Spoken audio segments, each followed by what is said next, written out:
Hello बच्चों, आज हम लोग देखेंगे क्लास 11th के ये बुक आर एस अग्रवाल से चैप्टर नंबर 20 जो कि है हम लोग का स्ट्रेट लाइन। ठीक है, इस वीडियो में हम लोग स्ट्रेट लाइन का ये इंट्रोडक्शन पार्ट करेंगे। ये जो है chapter number 20 R S Agarwal से इसका इंट्रोडक्शन पार्ट करेंगे। इंट्रोडक्शन पार्ट कुछ ज़्यादा नहीं करेंगे क्योंकि ये हम लोग का क्लास 10th का पार्ट है। क्लास 10th में जो कोऑर्डिनेट एंड ज्योमेट्री में हम लोग जो फर्स्ट एक्सरसाइज में हम लोग पढ़े थे क्लास 10th में, वहीं से है।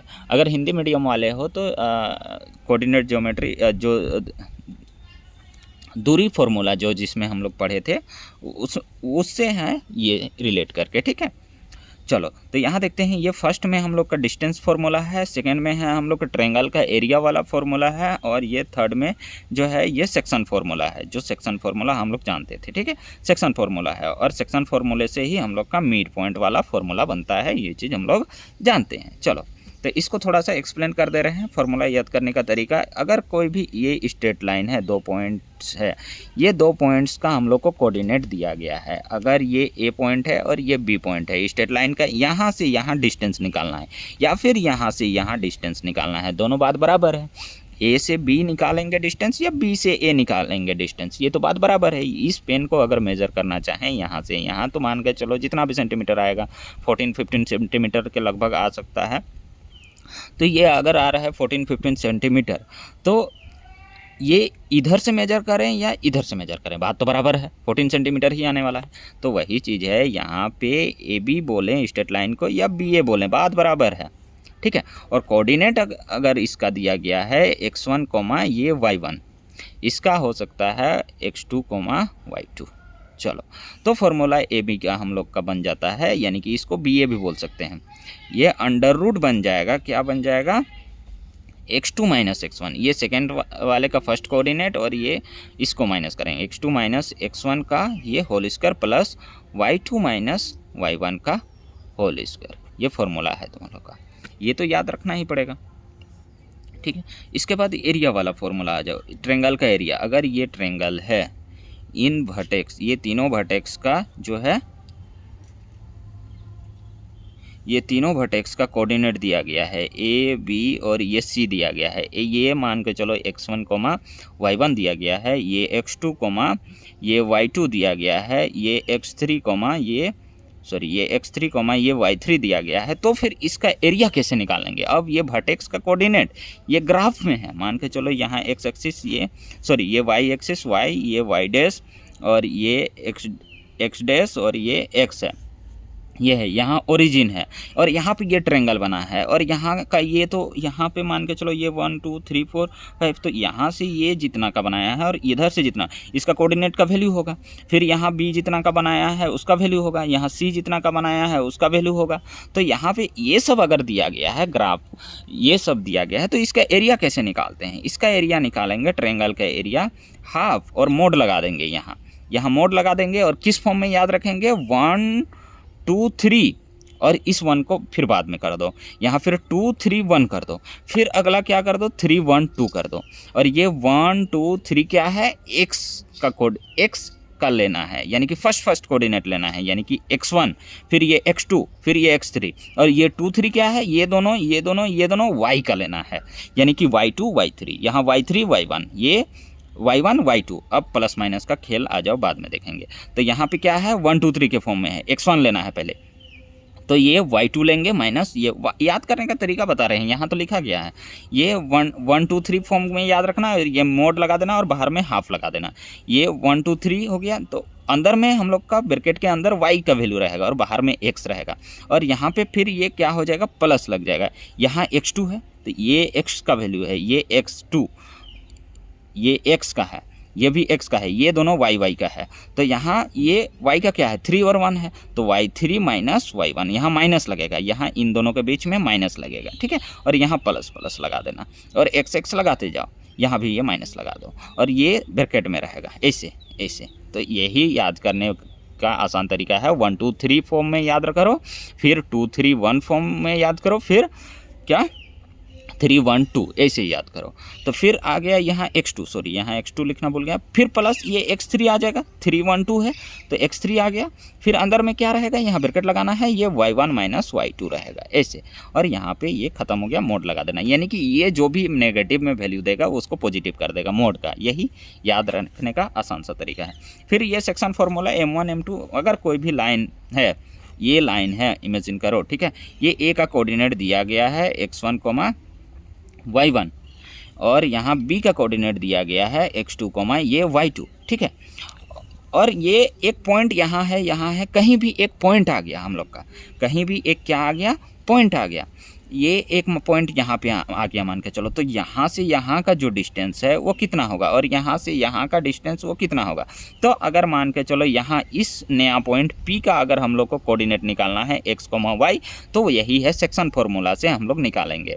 ये जितना में डिवाइड किया है ये दिया हुआ रहेगा कि कितना में डिवाइड किया है, ये जो पॉइंट है इस इनको कितना कितना कितना कितना रेशियो में डिवाइड किया है, हो सकता है 1:2 के रेशियो में डिवाइड किया है, तो इसी को हम लोग मान के चलेंगे वेरिएबल m1 और m2। यहाँ mn लिख दिया गया है, हम लोग 9th-10th क्लास में एनसीईआरटी वाले बुक में m1 m2 करके पढ़े थे।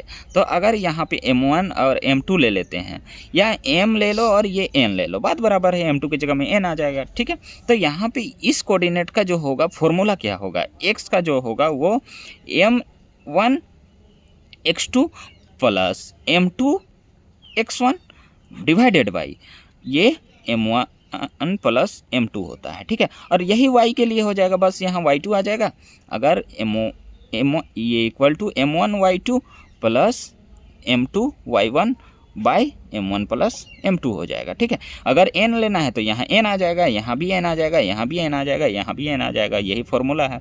अगर यहाँ पे देखो ये अगर 1:1 में डिवाइड होता है, 1:1 में यानी कि इक्वली डिवाइड होता है, मान के चलो यहाँ से यहाँ 2 सेंटीमीटर है, ये भी 2 सेंटीमीटर है, तो 1:1 में 1:1 के रेशियो में डिवाइड हुआ है, 1:1 के रेशियो में डिवाइड हुआ है, यही चीज़ हम लोग बोलेंगे।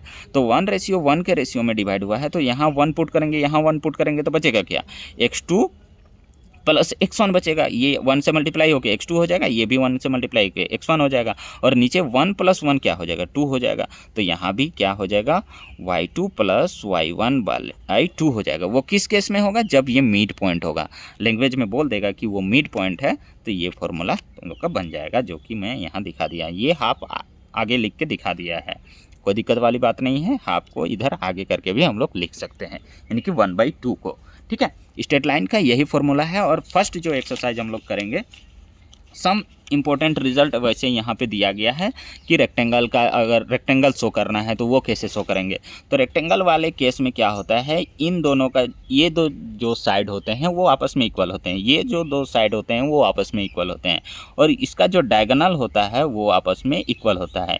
यानी कि अगर रेक्टेंगल शो करना रहेगा, कोऑर्डिनेट ऐसे दिया हुआ रहेगा, तो वही चीज़ हम लोग ए बी, अगर ये ए बी सी और डी, तो ए बी डी सी को इक्वल दिखाएंगे, बी सी ए डी को इक्वल दिखाएंगे, और बी डी और ए सी को इक्वल दिखाएंगे, तो हम लोग का प्रूव हो जाएगा। वही चीज़ यहाँ सम इम्पोर्टेंट रिजल्ट में दिया गया है कि ट्रेंगल अगर इक्विलेटरल ट्रेंगल दिखाना है, स्क्वायर दिखाना है, तो ये सब कैसे हम लोग प्रूव कर सकते हैं, पैरेललोग्राम दिखाना है, रोम्बस दिखाना है, तो ये सब कैसे प्रूव करेंगे, वही चीज़ लिखा गया है।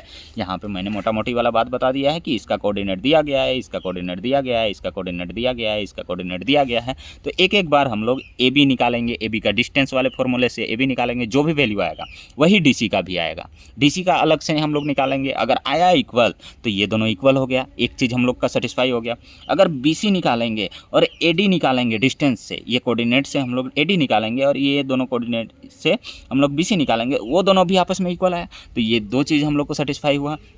लेकिन अब तो ये डायगोनल भी दिखाना है, रेक्टेंगल के लिए ये डायगोनल भी दिखाना है, तो BD और AC को भी फिर से इक्वल दिखा देंगे, तो हम लोग का वो हो जाएगा रेक्टेंगल। इस तरह से यहाँ सम इम्पोर्टेंट रिजल्ट में लिखा गया है।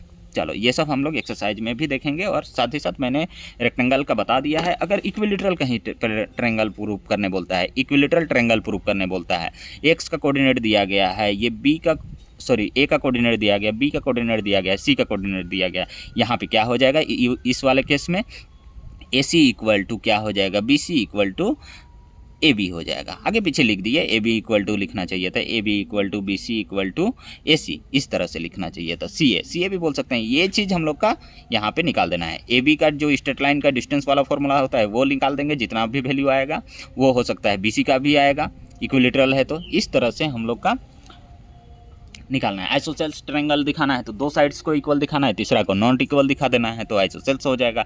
यही सम इम्पोर्टेंट रिजल्ट में दिखा दिया है। स्क्वायर के लिए क्या हो जाएगा, सारा साइड इक्वल हो जाएगा, यानी कि स्क्वायर वाले केस में अगर इसका कोऑर्डिनेट है, इसका कोऑर्डिनेट है ए बी सी डी, तो A B equal to B C equal to C D equal to क्या हो जाएगा, ए डी हो जाएगा।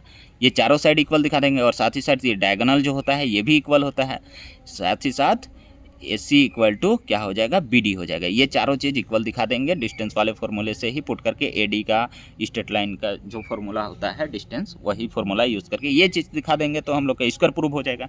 यही चीज़ यहाँ पे लिखा गया है। पैरेललोग्राम में एक दूसरे का ऑपोजिट साइड वाला, पैरेललोग्राम में देखो एक दूसरे का ऑपोजिट साइड वाला इक्वल होता है, ये इक्वल हो जाएगा इसके, लेकिन यहाँ डायगोनल इक्वल नहीं होगा, डायगोनल इक्वल नहीं होगा तो इस वाले केस में डायगोनल को इक्वल नहीं दिखाएंगे। रोम्बस वाले केस में चारों साइड इक्वल होगा, रोम्बस वाले केस में चारों साइड इक्वल होगा स्क्वायर की तरह से, लेकिन इसमें जो भी होगा डायगोनल जो होगा ये इक्वल नहीं होगा। यही फॉर्मूला यही चीज़ होगा, लेकिन वहाँ A C not equal to B D हो जाएगा, ठीक है। और पैरेललोग्राम में ये not equal to diagonal not equal to, यानी रेक्टेंगल और ये पैरेललोग्राम समझो और स्क्वायर और रोम्बस समझो, बस उसमें डायगोनल सब इक्वल नहीं होगा, वही चीज़ यहाँ पे लिखा गया है। चलो एक्सरसाइज 2A हम लोग नेक्स्ट वीडियो में करेंगे। हालांकि ये सब सारा जो है किससे है, क्लास 10 से ही है, क्लास 10 से ही। हो सकता है कुछ एक दो वर्ड जो ऐसा आ गया है वो सब आ सकता है, थोड़ा सा नया चीज़। हालांकि ये जो है एक्सरसाइज 20A जो है वो सब किसका है, क्लास 10 का है। चलो बच्चों मिलते हैं नेक्स्ट वीडियो में एक्सरसाइज 20A में। अगर मेरे समझाने का तरीका पसंद आ रहा है तो सब्सक्राइब कर दो और शेयर ही कर दो साथ।